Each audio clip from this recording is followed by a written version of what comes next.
Hi. A lot of times people talk about themselves being spiritual as opposed to being religious. They're against organized religion, and they'll make a point of that to you. Because after all, organized religion has caused so many problems in our civilization. Whether it's the mayhem of the Crusades and the Inquisitions, or the Protestant Reformation, or the 30 Years' War, or the Salem witch trials, or otherwise, organized religion has done terrible things. So they're spiritual. What does that mean? Well, it's not really clear. If you ask them what they mean by being spiritual, they'll say, well, I believe that there's a higher being, but I don't know what that higher being looks like, or what he or she wants from me.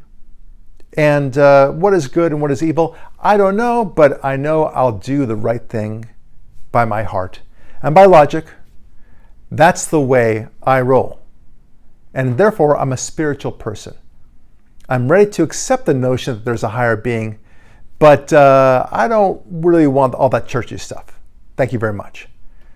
So here's what I say to them, and what I think people need to understand the problem of just being a spiritual person is. It's a little bit like their sense of that all they need to do is just follow the advice from Yoda from Star Wars, right? That there's a force all around you, and it animates you in one way or the other, and just kind of respect that force and do the good thing, whatever good might mean. Of course, it begs the question, what is good? What is right? What is wrong? What is good? What is evil? But there's no one there to tell them. So, and here's the problem. I always make this following analogy. If you think that your goodness, your sense of doing the right thing, will just come about organically, then I put it to you that if you were on an island, maybe perhaps with a friend, and you were to try to figure out math by yourself, there's been no adult in your life before, there's no other way of figuring out math, you would be able, at some point, maybe during your teenage years or even earlier, be able to figure out the notion of addition. Maybe you'd find 2 coconuts, and then you'd have another 2 coconuts, and you'd figure out you have 4 coconuts. Of course, you would have to figure out a math system and designate what 1 means, and what 2 means, and what 3 means, and so forth. But maybe you'd get there. Okay? You wouldn't be able to get to division and multiplication. You certainly wouldn't be able to get to algebra.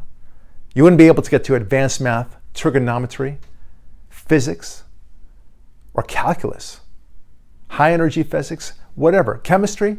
None of those things would come to mind. They wouldn't be necessary for you. Therefore, you wouldn't even approach the idea in the first place. So you wouldn't learn anything. Now, we understand that.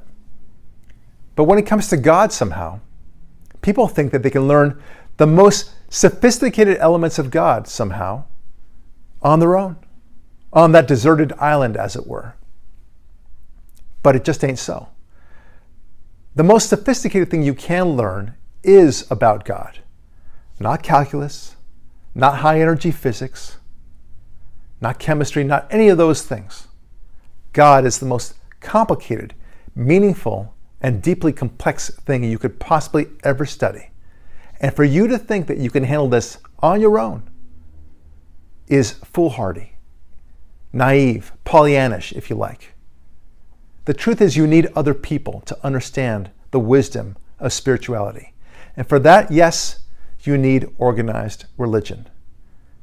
Now, the fact that organized religion may have appeared to have done bad things, or at best, allowed bad things to happen, doesn't negate the utility of studying with other people and making the most use of organized religion, and thereby getting closer to God that way.